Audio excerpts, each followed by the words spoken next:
বিসমিল্লাহির রহমানির রহিম। প্রিয় শ্রেণীর ছাত্রছাত্রীবৃন্দ, কেমন আছো? আশা করি আল্লাহর রহমতে তোমরা ভালো আছো। আমি আল্লাহর রহমতে ভালো আছি।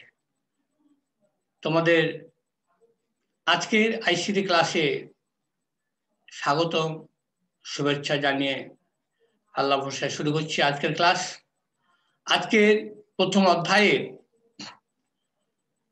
তথ্য ও যোগাযোগ প্রযুক্তি বিষয়ের প্রথম অধ্যায়ের যে সাম্প্রতিক প্রবণতা রয়েছে এবং সেখান থেকে যে 8টি উপাদান রয়েছে আমরা লিখেছি, আলোচনা করব। সেই থেকে রোবোটিক্স এবং রোবট এই বিষয়টি, এই প্রযুক্তিটি আমরা আলোচনা করব। এখন তোমরা ক্লাসটি মনোযোগ দিয়ে শোনো এবং বাসায় গিয়ে বই দেখে পড়বে। আমি ইলিয়াস আহমদ, বরাবরের মতো আজকেও তোমাদের এই অধ্যায়ের আলোচনাটি করব ইনশাআল্লাহ। তোমরা যারা 2020-2021 সালে শিক্ষাবর্ষে ছাত্রছাত্রী রয়েছে তারা ক্লাসটি ফলো করো।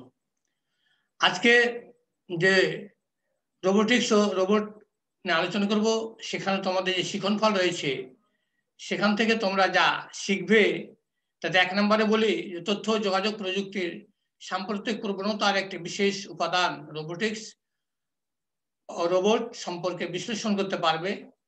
আর 2 নম্বর হচ্ছে তথ্য যোগাযোগ প্রযুক্তির সাম্প্রতিক প্রবণতার প্রযুক্তি সমূহের বিষয়গুলোর মধ্যে একটি উপাদান রোবট এর অবদান মূল্যায়ন করতে পারবে।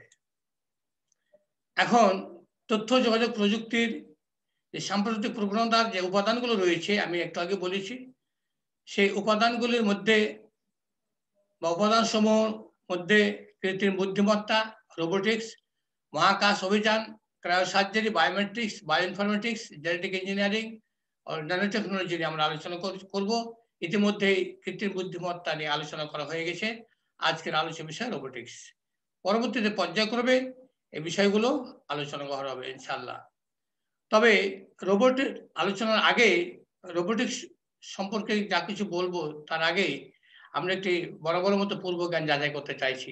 সেই জন্য পরবর্তী স্লাইডে কিছু একটা ভিডিও, ছবি দেওয়া আছে, সেগুলো তোমরা পড়বে, পড়ে বুঝবে, দেখবে, পর্যবেক্ষণ করবে, করে তোমরা নিজের মধ্যে আলোচনা করবে। এই সেই পূর্বজ্ঞান যাচাই স্লাইড। এখানে 6টি ছবি রয়েছে, এই ছবিগুলো তোমরা দেখবে, দেখে তোমাদের মধ্যে আলোচনা করবে। অধ্যায় প্রথম, আলোচ্য বিষয় রোবোটিক্স এর সংজ্ঞা বা পরিচয়।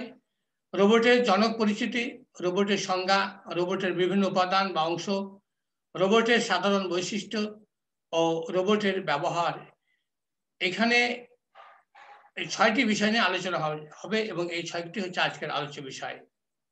আর বাকিগুলো পরে আরো যে সমস্ত থাকলো 6টি উপাদান, সেগুলো পর্যায়ক্রমে রুটিন অনুযায়ী আলোচনা হবে। তাই প্রথমে বলি রোবোটিক্সের সংজ্ঞা বা পরিচয়। প্রযুক্তির যে শাখায় রোবটের নকশা বা ডিজাইন, গঠন, পরিচালন, প্রক্রিয়াকরণ, প্রয়োগ ক্ষেত্র সম্পর্কে আলোচনা করা হয় সেই শাখাকে রোবোটিক্স বলে। আর রোবোটিক্স এই অধ্যায়ে যে রোবট তৈরি করা হয়েছে, এই রোবটটি হচ্ছে আসলে এখানকার মূল বিষয়। তাই এই রোবটের জনকের পরিচিতি সম্পর্কে আমরা একটু আলোচনা করি। এই রোবট কে আবিষ্কার করেছেন এ নিয়ে মত দ্বন্দ্বের কোনো অবকাশ নাই। পরিষ্কার যে এই রোবটটির প্যাটেন্ট দাতা ছিলেন চার্লস ডেভল। কিন্তু যে কোনো কারণবশত যদি ওনারা বলেছেন যে উদ্যোক্তা হিসাবে জোসেফ ফ্রেডরিক অ্যাঞ্জেলসবার্গকে রোবটের জনক হিসেবে তারা স্থির করেছেন এবং সিদ্ধান্ত নিয়েছেন। তাই জোসেফ ফ্রেডরিক অ্যাঞ্জেলবার্গ হচ্ছেন রোবটের জনক। 1950 সালে মানুষ যখন রোবট তৈরি করে, তার কল্পনাকে বাস্তব রূপ দান করেন ওই বিজ্ঞানী জর্জ চার্লস ডেভল। রোবটের উদ্ভাবক ছিলেন তিনি ছিলেন একজন আমেরিকান বিজ্ঞানী, রোবট বিজ্ঞানী। কিন্তু রোবটের জনকের নামকরণ হয় জোসেফ ফ্রেডরিক অ্যাঞ্জেলবার্গের নামে, একটু আগে আমি বলেছি। এখন রোবটের সংজ্ঞা। রোবট হলো এক ধরনের ইলেকট্রোমেকানিক্যাল যান্ত্রিক ব্যবস্থা যা কম্পিউটার নিয়ন্ত্রিত প্রোগ্রাম বা ইলেকট্রনিক সার্কিট কর্তৃক নিয়ন্ত্রিত এক ধরনের স্বয়ংক্রিয় যন্ত্র বা যন্ত্রমানব। এই হচ্ছে রোবটের সংজ্ঞা।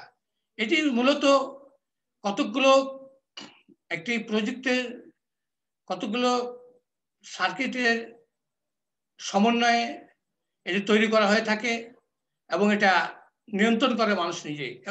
রোবটের মধ্যে যা কিছু প্রোগ্রাম দিয়ে ঢুকে দেওয়া হয় ঠিক সেই প্রোগ্রাম অনুযায়ী তারা কাজ করতে পারবে, তার বাইরে তারা করার তেমন কোনো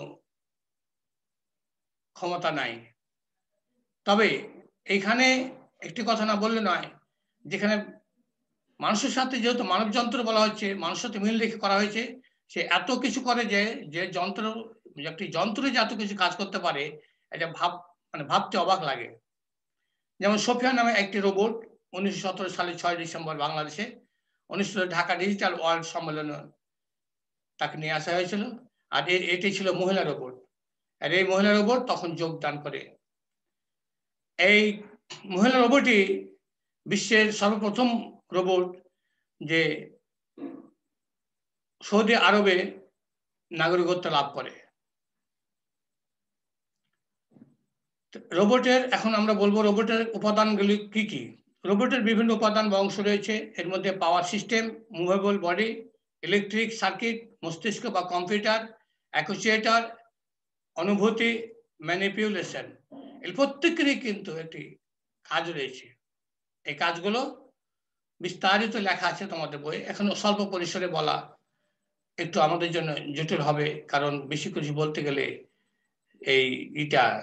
ভিডিওর সময়টা খুব বেশি হয়ে যাবে, যার কারণে আমরা সংক্ষিপ্তভাবে আলোচনা করছি, তোমরা বিস্তারিত বই থেকে পড়ে নেবে। রোবটের সাধারণ বৈশিষ্ট্য কি? রোবটকে যেসব বৈশিষ্ট্য দেওয়ার চেষ্টা করা হয় সেগুলো হলো দর্শনেন্দ্রিয় বা ভিজুয়াল পারসেপশন, অর্থাৎ দেখতে তারা পাবে, মানুষের মতোই তারা দেখবে, তারা ঘুরবে। সংস্পর্শ বা স্পর্শনেন্দ্রিয় গ্রাহ্য সক্ষমতা, স্পর্শ করলেই তারা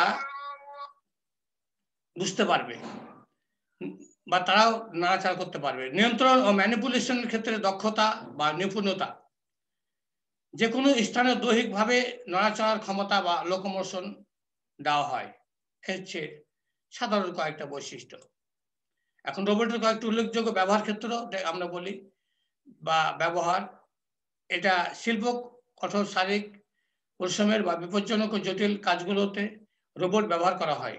কলকারখানায় জিনিসপত্র সংযোজন, প্যাকিং এবং জিনিসপত্র পরিবহনের জন্য রোবট ব্যবহার করা হয়। মানুষের জন্য খুবই ঝুঁকিপূর্ণ, যেমন বোমা নিষ্ক্রিয় করা, জাহাজ এবং খনি অনুসন্ধান করা ইত্যাদি ক্ষেত্রে ব্যবহার করা হয়। অতি ক্ষুদ্র মাইক্রো সার্কিটের উপাদান পুঙ্খানুপুঙ্খরূপে পরীক্ষার জন্য ক্ষেত্রে এটি ব্যবহার করা হয়। চিকিৎসার ক্ষেত্রে সার্জারির কাজে রোবটকে সফলভাবে ব্যবহার করা হয়। এছাড়া আরো বিভিন্ন কাজে রোবট ব্যবহার করা হয়। আমরা সবশেষে বাড়ির কাজ, 3টি বাড়ির নির্বাচনী প্রশ্ন নিজে নিজে করে আসবে। আমরা এই 3টি প্রশ্ন নিয়ে আসতে বলছি, তোমরা লিখে ভালো করে তৈরি করবা, করে আবার তুমি সেটিকে বইয়ের সাথে মিলিয়ে দেখবা, কারণ এখন তো খাতা দেখার মতো কোনো অবস্থা নাই। যাই হোক, পরিশেষে তোমাদের আহ্বান করব, তোমরা নিয়মিত লেখাপড়া করবে আর স্বাস্থ্যবিধি মেনে চলবে, বাইরে যাবে না, মাস্ক ছাড়া বাইরে যাবে না, বাবা মার কথা শুনবে। এই বলে আমি আজকের মতো এখানে শেষ করছি। ধন্যবাদ।